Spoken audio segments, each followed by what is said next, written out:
अस्सलाम वालेकुम नाज़रीन, मैं हूं आपका मेज़बान सैयद शहरियार आसिम। आप लोग देख रहे हैं आज न्यूज़ की खुसूसी transmission ICC cricket world cup 2023। 10 टीमें, एक टाइटल। कौन जीतेगा ये टाइटल, ये तो आने वाला वक्त बताएगा। वर्ल्ड कप का आगाज़ हो चुका है। इंडिया इस बार मेज़बानी कर रहा है।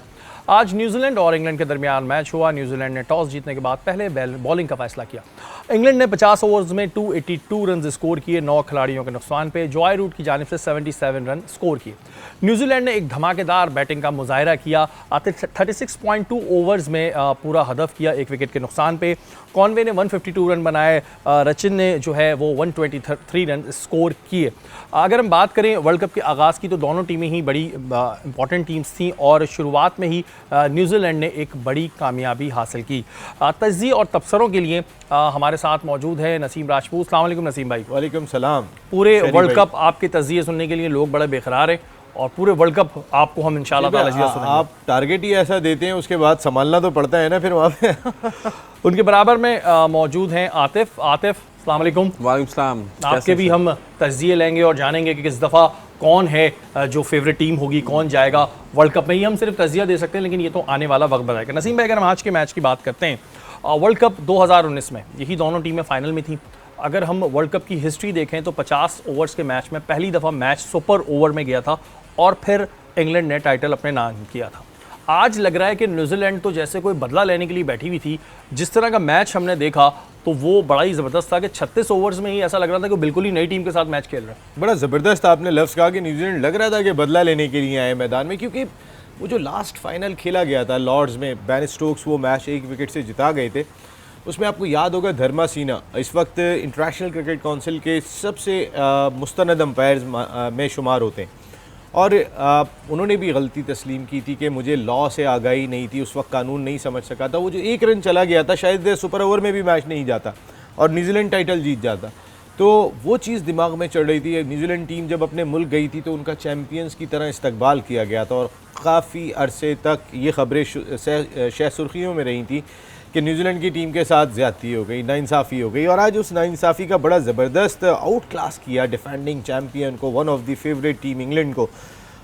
जिस तरीके से वो उनके दोनों बैटर्स खेलें, देखिए सबसे इम्पॉर्टेंट चीज़ शेरी भाई टीमों की प्लानिंग है। टीम केन विलियमसन न्यूजीलैंड के वो कैप्टन है कि अगर 2019 वर्ल्ड कप की बात करते हैं तो वो वाहिद कैप्टन है कि जो इस 2023 वर्ल्ड कप में भी हैं। बाकी तमाम टीमों के कैप्टन्स चेंज हो गए, वो अवेलेबल नहीं थे, वो एक बड़ी इंजरी के बाद आ रहे हैं और एक आम तासुर ये भी था कि 1-2 मैच शायद वो मिस कर जाएं।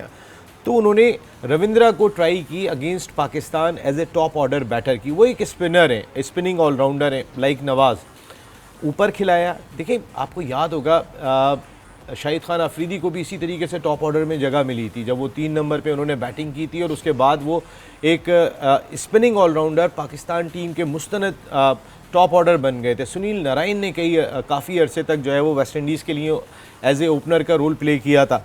तो अगर उन्होंने एक टास्क, एक टेम्परामेंट देखा अपने प्लेयर के अंदर और यही टीमों की प्लानिंग होती है। आज उनके स्पिनर्स ने आउट क्लास किया, उनके फास्ट बॉलर ने आउट क्लास किया और डिफेंडिंग चैम्पियन बिल्कुल आज आउट क्लास हुई है। देखें ना, 36 ओवर में अगर आप 283 रन करके जा रहे हैं, 9 विकेटें और 14 ओवर बचा के जा रहे हैं। अगर 400 रन भी इंग्लैंड कर लेती तो अगर इन स्टैट्स को देखते हैं तो वो चेस करने में कामयाब हो जाते हैं। जबकि इंग्लैंड ने जो स्कोर किया था वो कोई बुरा स्कोर नहीं था, 282 एक अच्छा स्कोर है।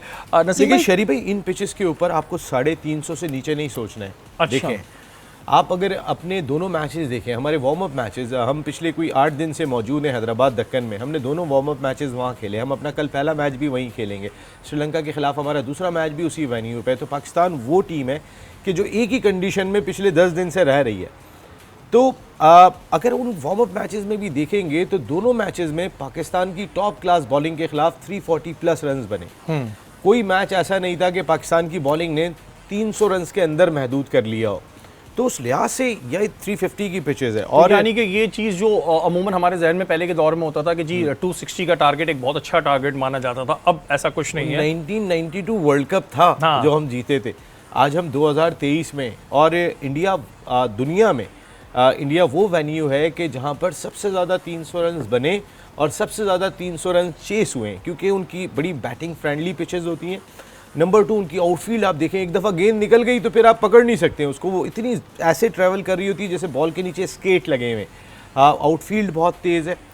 ग्राउंड्स उनके बहुत बड़े नहीं है लेकिन बहुत छोटे भी नहीं है, ऐसे हैं कि जिस तरह की पिचेज है वहाँ पे स्ट्राइक होता है। आज जिस तरह हमने कॉनवे को खेलते हुए देखा, जिस तरीके से हमने रचिन रविंद्रा को खेलते हुए देखा, प्रॉपर हिटिंग कर रही थी। Where is England is concern, देखिए दोनों टीमों के मेन प्लेयर दो नहीं थे। बैन स्टोक्स ने अपनी रिटायरमेंट वापस लिए, वो भी नहीं खेल रहे थे, जो जो टीम चैम्पियन बनी थी उस वक्त टीम के कैप्टन थे। और इसी तरीके से ये भी अवेलेबल नहीं थे यहाँ पर कीन विलियमसन न्यूजीलैंड के। लेकिन न्यूजीलैंड टीम की बॉडी लैंग्वेज बिल्कुल मुख्तलिफ दिखाई दी। उनकी 10 रन पर पहली विकेट गिरी थी, उसके बावजूद उन्होंने ज़बरदस्त आगाज़ किया। जबकि इंग्लैंड के अगर मैं देखता हूँ तो एक अच्छा ओपनिंग स्टैंड उन्हें तकरीबन कोई 30-35 रन का मिल गया था, लेकिन वो उसको सस्टेन नहीं कर सके। और बिल्कुल जी, कहीं से भी ऐसा नहीं लग रहा था कि जी क्योंकि उनकी विकेट न्यूजीलैंड की जल्दी गिर गई थी पहली विकेट, लेकिन उसके बाद बहुत कॉन्फिडेंस से खेले और बहुत अच्छा खेले। आतिफ, अगर हम बात करते हैं रशियन की, 123 रन उन्होंने स्कोर किए। T20 में खेलते आ रहे हैं, लेकिन 50 ओवर्स में उनका पहला डेब्यू था जिसमें आउट क्लास उनकी परफॉर्मेंस थी। न्यूजीलैंड को इससे एक बड़ा एडवांटेज मिलेगा? जी बिल्कुल।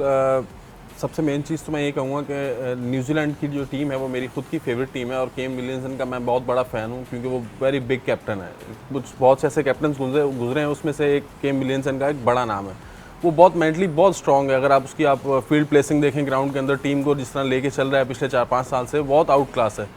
तो ये देखें, ये अभी जिस सिचुएशन पे उसने रविंद्रा को भेजा 1 डाउन, तो वो सिचुएशन ऐसी थी कि वो T20 से एक आ रहा था और डेब्यू मैच में आप उसको इस सिचुएशन पे भेजें, लेकिन ये कॉन्फिडेंस था उसका कि वो जिस तरह वो T20 में परफॉर्म करता हुआ आ रहा था तो उसने शो किया।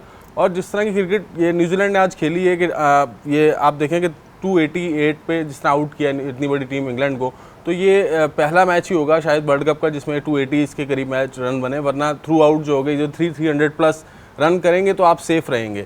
और 300 प्लस भी आप देख लेंगे, 340 हम करके हम हार चुके हैं, 351 चेस को हो चुका है। तो ये यानी कि अब क्या हमारी बॉलिंग तो वैसे ही आपके सामने थोड़ी प्रॉब्लम है। 346 रन हमने 6 ओवर पहले चेस कराए थे, तो ये बात भी हमें अपने जहन में होनी चाहिए। देखिए बहुत सारे लोग ये बात कर रहे हैं कि शाहीन शाह अफरीदी बाबर आजम से ज़्यादा इंपॉर्टेंट है इस वर्ल्ड कप में। किस लिए इंपॉर्टेंट है? क्योंकि ये बैटिंग फ्रेंडली पिचेस है, बाबर नहीं करेंगे तो कोई और रन कर देगा। आउट नहीं हो रहा है यहाँ पे रन्स बचाना बहुत मुश्किल है, तो इसलिए कहते हैं कि आपके बॉलर्स की अहमियत बहुत ज़्यादा दिखाई दे रही है। खैर, अपनी पाकिस्तान टीम के हवाले से और भी बहुत सारी खबरें उस पर भी हम डिस्कस करेंगे, लेकिन नसीम भाई एक चीज़ और जो आज मैंने नोटिस की वो ये थी कि वर्ल्ड कप का पहला मैच और दोनों टीम्स बड़ी, क्राउड नहीं था, खाली पड़े हुए थे ग्राउंड। तो ये आप इसको किस तरह देखते हैं कि कह रहे थे कि जी इंडिया में मेज़बानी होगी, क्राउड कहाँ था? क्या क्राउड का इंटरेस्ट तब होगा जब इंडिया का मैच होगा या इंडिया पाकिस्तान का मैच होगा? अदरवाइज जो और टीम्स हैं बेचारी, उनको भी तो ज़रूरत होती है ना, क्राउड नहीं था। आपने बिल्कुल सही बात कही कि बहुत सरप्राइजिंग था। देखिए इंडिया में अगर हम आमतौर पे मैचेस IPL के भी देखते हैं तो जैम पैक स्टेडियम होता है, हमारे स्टेडियम खाली होते हैं, उनके स्टेडियम भरे होते हैं, उनकी आवाम ही इतनी है। अगर हम देखें तो उनकी आबादी अगर हम देख लें एक एक शहर के अंदर जो है वो मुंबई और कराची का अगर आप फ़र्क आबादी के लिहाज से देखेंगे, बड़ा कंजेस्टेड लगता है मुंबई, हमारा कराची फिर बहुत खुला खुला दिखाई देता है, दोनों को हम कंपेयर करते हैं। उनके लोग आते हैं मैच देखने के लिए आमतौर पर। और वर्ल्ड कप का ओपनिंग मैच, वर्ल्ड कप इसमें कहीं BCCI बहुत कंफ्यूज रहा इस वर्ल्ड कप के हवाले से। उन्होंने 3 मरतबा मुख्तलिफ स्टेटमेंट दिए थे ओपनिंग सेरेमनी के हवाले से कि जी बॉलीवुड का तड़का होगा और कई बॉलीवुड स्टार्स जो है वो वहाँ जाके कई टॉप क्लास उनके सिंगर्स, कई एक्टर्स जो है वो परफॉर्म करेंगे, उनके नाम भी चेंज होते रहे। एंड ऑफ द डे 2 दिन पहले उन्होंने बात कही कि कोई भी हम ओपनिंग सेरेमनी नहीं कर रहे। तो कंफ्यूज ही रहे जय शाह साहब, उनकी समझ में ही नहीं आ रहा। और दूसरी इंपॉर्टेंट चीज़ जो यहाँ पे शेरी भाई दिखाई दे रही है, आप सरप्राइजिंग है कि उनका क्राउड का ना आना। आधा ग्राउंड तो भरता इस वक्त दुनिया की कैपेसिटी के लिहाज से दुनिया का सबसे बड़ा ग्राउंड है जो नया अहमदाबाद का स्टेडियम है, जहाँ पे पाकिस्तान इंडिया का मैच भी खेला जाएगा, जहाँ इस वर्ल्ड कप का फाइनल भी खेला जाएगा। और हम एक्सपेक्ट कर रहे थे कि ओपनिंग मैच, 2 बड़ी टीमों के दरमियान मैच, और क्राउड कम से कम आधा स्टेडियम तो भरेगा, कुछ शोर तो सुनने को मिलेगा। लेकिन बड़ी खामोशी से ओपनिंग मैच हो गया। खामोशी से आगाज़ तो बड़ा हुआ है तमाशाइयों के लिहाज से, लेकिन वर्ल्ड कप के लिहाज से बड़ा धुएंधार आगाज़ हुआ है और कमाल कर दिया आज न्यूजीलैंड ने। ये बिल्कुल जी, न्यूजीलैंड को बड़ी कामयाबी, जैसे कि मैंने शुरू में भी कहा था। लेकिन क्राउड का ना होना ये एक बड़ा अहम सवाल है, क्योंकि इतना बड़ा इवेंट है और 2019 के बाद अब ये इवेंट दोबारा हो रहा है और इंडिया इसकी मेज़बानी कर रहा है, लेकिन क्राउड गायब था। ये एक बड़ा अहम सवाल है। यहाँ वक्त तो एक ब्रेक का, ब्रेक के बाद हाजिर होता हूँ।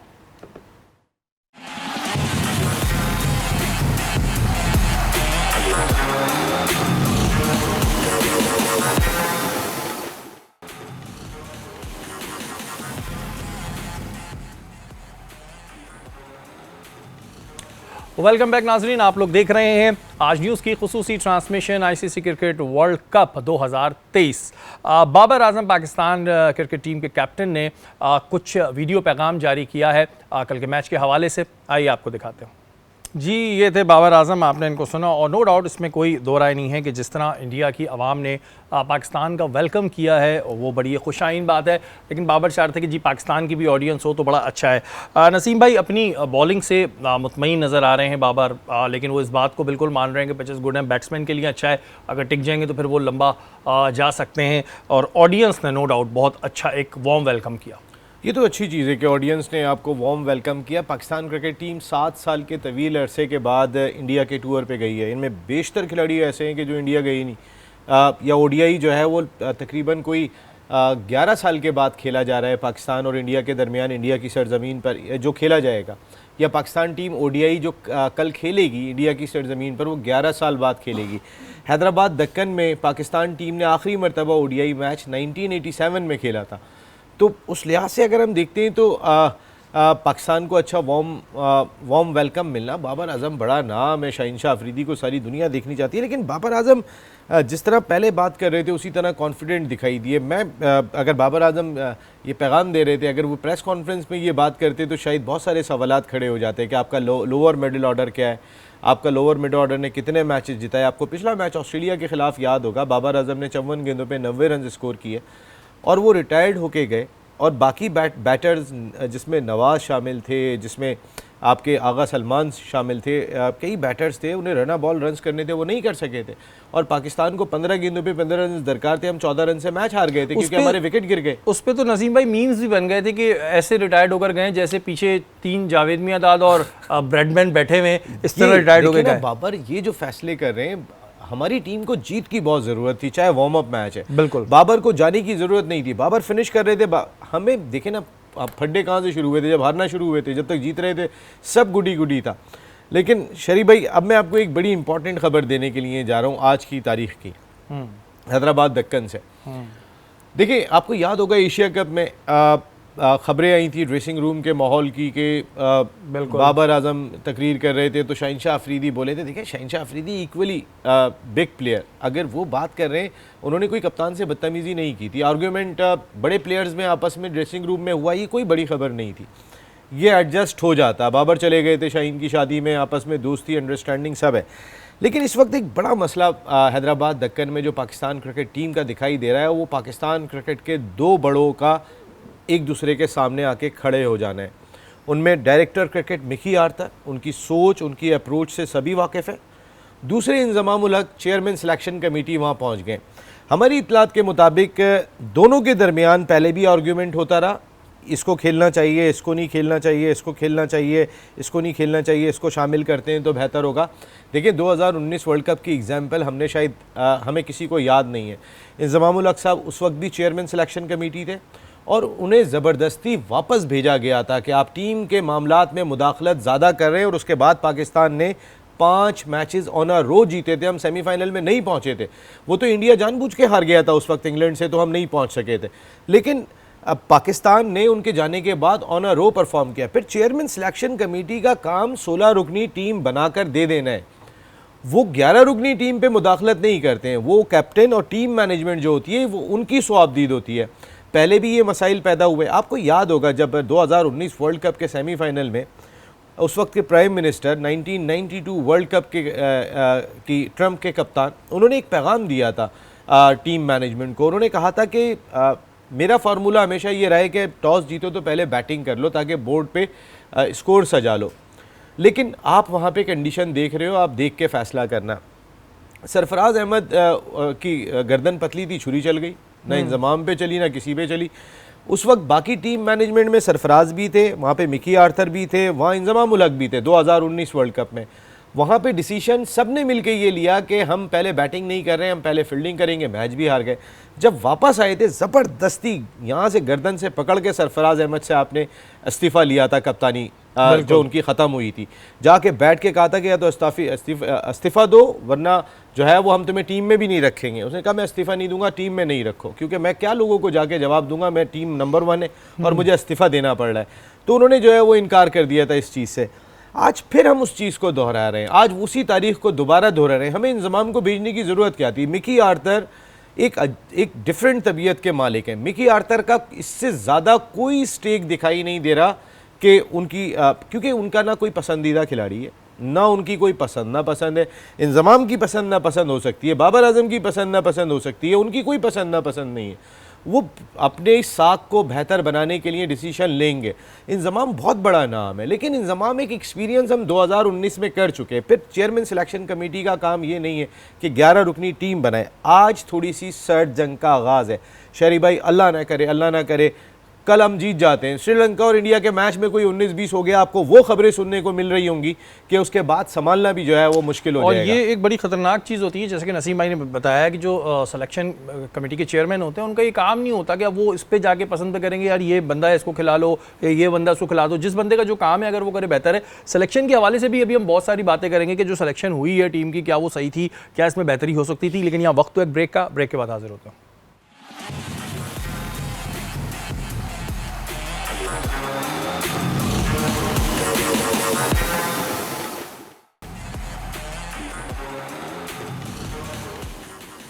Welcome back. आप लोग देख रहे हैं आज न्यूज़ की खुसूसी transmission ICC cup cricket world cup 2023।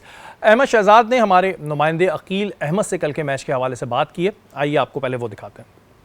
World cup में पाकिस्तान अपनी मुहिम जोई का आगाज़ नीदरलैंड के खिलाफ मैच से कर रहा है। इस हवाले से बातचीत के लिए हमारे साथ मौजूद हैं जारे बैट्समैन अहमद शहजाद साहब। जी अहमद, कैसा लग रहा है वर्ल्ड कप का? एक तो पहले ये बताएं कि पहला मैच ही नीदरलैंड हल्की टीम है, लेकिन क्या कोई अपसेट कर सकती है हमें? देखिए, ये वर्ल्ड कप 50 ओवरों का है और बहुत सारी टीम्स हैं जिन्होंने रिसेंटली 50 ओवरों की क्रिकेट ज़्यादा खेली नहीं हुई है।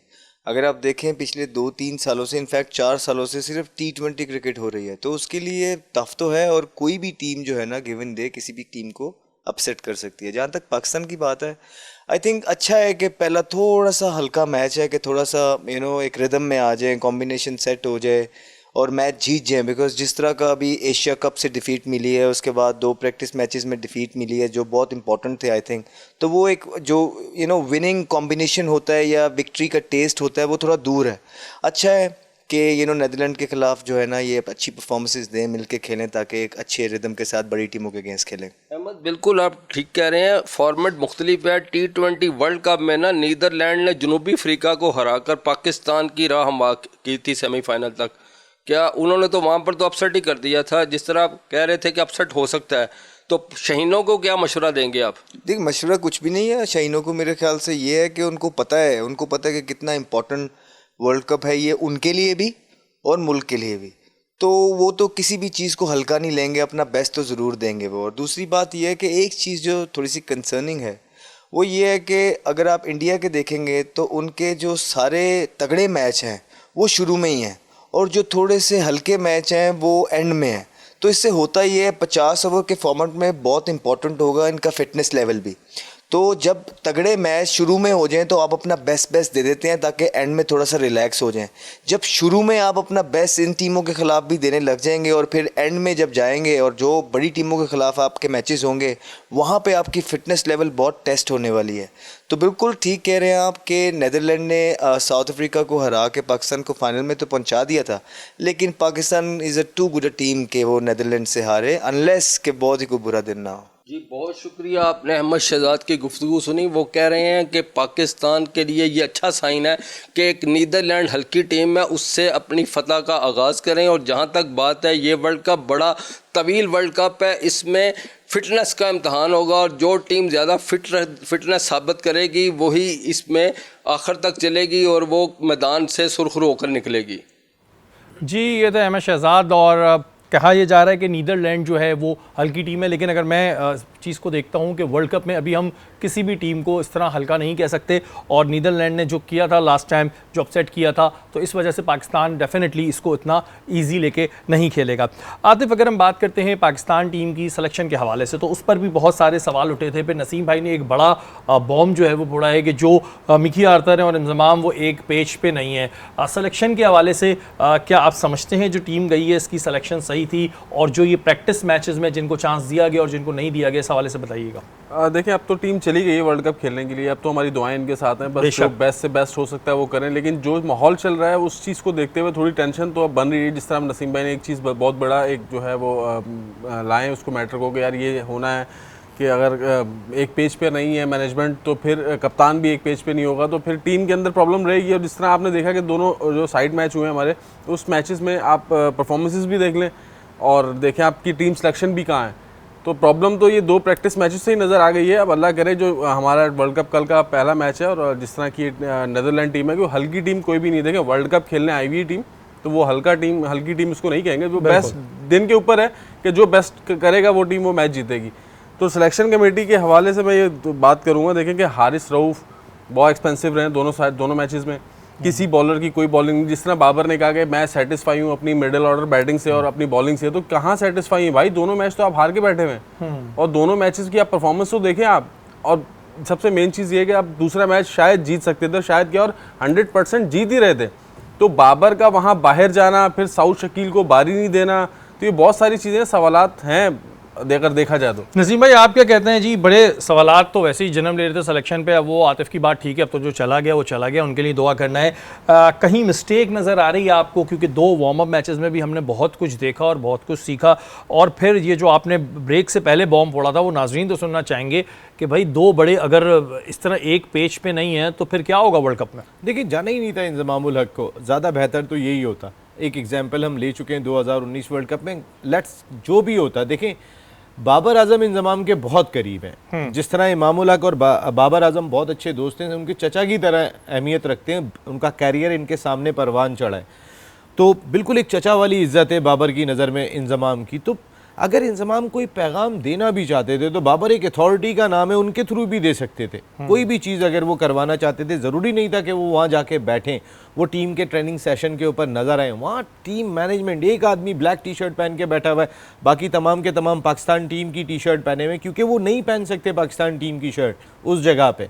तो आप अपने आप को डिस्टेंस पे ही रखें, जाने की ज़रूरत नहीं थी। यहाँ पर साफ़ियों को वीज़ा नहीं मिल रहा, क्राउड को वीज़ा नहीं मिल रहा, तो आपका वैसे भी जाना नहीं बनता था। बात ये कि अभी अहमद शहजाद ने बहुत अच्छी बातें कही।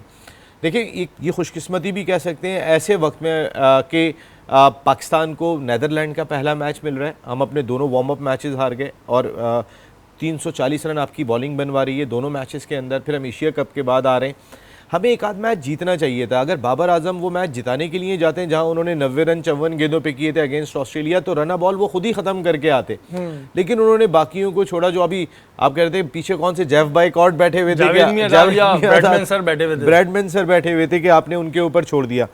देखिए मेन कल जो सबसे बड़ा सिलेक्शन है ना वो 2 है। नंबर 1 सिलेक्शन दिखाई देता है। और अहमद शहजाद की ज़रा मैं बात कर दूँ, बहुत अच्छी बात कही कि पाकिस्तान इंडिया अपने तगड़े मैचेस शुरू में खेल लेगा। ये तवील वर्ल्ड कप है 1992 फॉर्मेट का, 46 दिन चलना है, 9 मैचेस, 1 राउंड मैचेस टीम ने खेलने, फिटनेस बहुत काउंट करेगी। तो इंडिया को एडवांटेज ज़रूर मिलेगा कि शुरू में तगड़े मैचेस, देन आखिर में आराम वाले मैचेस। हमारे पहले दोनों मैचेस इतने डिफ़िकल्ट नहीं है जितने आगे हमें फेस करना पड़ेंगे। वो बात अहमद ने अच्छी कही, लेकिन अहमद ने यह भी कहा कि हमें ज़रूरी था एक आसान मैच मिलना जो रिदम हमारी टीम का है। देखिए मैं चाहूँगा कल फ़खर ज़रूर खेलें, ठीक है, इसलिए कि ये 350 रन की पिचेज़ हैं। फ़खर का फॉर्म में आना बहुत इंपॉर्टेंट है।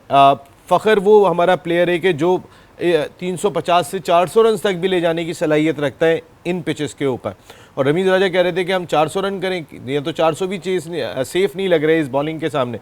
दूसरा जो मेन मैं समझता हूँ कि सोर्सेज ने ये चीज़ डिस्क्लोज़ तो नहीं की, लेकिन सोर्सेज ने जो कुछ बताया था, सऊद शकील और आगा सलमान के ऊपर मेन बहस है। ओके। आगा सलमान को जो लास्ट वार्म अप मैच के अंदर आपने, सऊद शकील ने 77 रन किए थे पहले मैच में, बिल्कुल, और बर्क रफ्तार 77 रन किए थे। आपने दूसरे मैच में बैटिंग ही नहीं कराई, आपने आगा सलमान को फिर बैटिंग कराई। ये इख्तिलाफ था मेन जहां से शुरू हुआ कि सऊद शकील को आपने इतने अरसे के बाद मौका दिया है, आप दूसरे मैच में उसको रिदम में लाओ, ये मिकी आर्थर का कहना था। आगा सलमान के पीछे कौन है? कोई कहते हैं कि कोई बड़ी पॉलिटिकल शख्सियत है, मोहम्मद आसिफ अमेरिका से बैठ के बात करते हैं कि आगा सलमान तो प्लेयर ही नहीं है। कभी फंसे हुए मैच में हमने नहीं उनको जिताते हुए देखा कि फंसा हुआ मैच उन्होंने जिताया हो, लेकिन उनकी जगह पक्की है। लेकिन नसीम भाई ये तो ज़ाती सऊद शकील के साथ पूरी कौम को ही नज़र आई कि जब 77 रन उन्होंने स्कोर कर लिए थे तो आप उनको और खोलें, आप उनको चांस दें। बल्कि उनको रोक दिया गया। तो ये तो प्लेयर के लिए और एक तरीके से डीमोटिवेशन हो जाती है कि यार ये क्या किया मेरे साथ। देखिए वहाँ वही आपसे एक सवाल जी कि जो रिजर्व जो लड़के हमारे पाकिस्तान टीम के साथ गए हैं उनमें से आपके सामने भी खेले हैं हारिस, तो अबरार भी खेल सकते थे शायद। देखिए अबरार क्यों नहीं खेले, क्योंकि अबरार अगर परफॉर्म कर जाते तो और ज़्यादा यहाँ पे शोर होना था। उन्हें पता है कि हारिस की जगह नहीं बनेगी। रजवान फर्स्ट चॉइस जो है वो विकेट कीपर हैं इस वक्त, और हारिस की तो जगह ही नहीं बनती थी वहाँ, तो आपको सरफराज अहमद को होना चाहिए था। दूसरा, वार्म अप मैचेस में अगर जमान खान को खिला देते तो फिर हसन अली को कैसे लेकर गए आपने जमान खान को, अगर वो परफॉर्म कर देते। अगर अबरार परफॉर्म कर देते तो फिर आप उसामा मीर को कैसे लेकर गए या शादाब को कैसे लेकर गए कि जब वो अच्छा परफॉर्म कर रहे हैं तो ये अपने ऊपर ये चीज़ लेना ही नहीं चाहते थे, उन्होंने उनको खिलाया ही नहीं। हारिस को इसलिए खिला दिया कि रिजवान को थोड़ा आराम दे देंगे मैन मैचेस के लिए, और हारिस की जगह तो बनेगी नहीं। तो बड़ी सेंसिबल अप्रोच के साथ टीम मैनेजमेंट काम कर रही है, जो उन्हें करना है। जो मेन चीज़ है, आगा सलमान और सऊद शकील मेन लिंक था इसके ऊपर। मिकी आर्थर की चॉइस है क्या सऊद शकील खेलने चाहिए, उनकी परफॉर्मेंस, उनका रिदम डिफरेंट दिखाई दिया। Where is Inzamam ul Haq and Babar Azam is concern, वो शायद फिर आगा सलमान की जानिब जाना चाहते हैं। अगर वो ऑफ स्पिन बॉलिंग ऑप्शन कह रहे हैं बैटिंग के साथ, तो ये काम तो इफ्तिखार भी कर लेते हैं। सऊद शकील की सूरत में आपको एक लेफ्ट आर्म स्पिनिंग ऑप्शन भी मिल रहा है आपको। तो मेरे ख्याल में ये मामलात को जल्दी सेटल कर लेना चाहिए। बिल्कुल जी, इन तमाम मामलात को सेटल कर लें, क्योंकि ये चीज़ पूरी कौम के लिए नुकसानदेह है, क्रिकेट के लिए नुकसानदेह है। जिस तरह की चीज़ें नसीम भाई ने आज बताई हैं हमारे पहले ही प्रोग्राम में, वो शायद आखिर तक चलेंगी इस वजह से, क्योंकि जो मेन मैनेजमेंट है अगर उसी के बीच में आपस में अख्तलाफात हों, और ये बात बिल्कुल सही है कि जब सऊद शकील ने पहले मैच में स्कोर कर लिया था तो दूसरे में उन्हें क्यों बिठाया गया, इसका जवाब ज़ाहिर है वहाँ पे कोई उनसे पूछेगा और आगे पूछे जाएंगे। कल पाकिस्तान और नीदरलैंड के दरमियान मैच है। दुआ हमारी है बहैसियत कौम, हम सब की दुआ है कि पाकिस्तान उस मैच को जीते। कल इंशाअल्लाह ताला दोबारा मुलाकात होगी, तब तक के लिए अपने मेज़बान सैयद शहरियार आसिम को इजाज़त दीजिए। पाकिस्तान जिंदाबाद।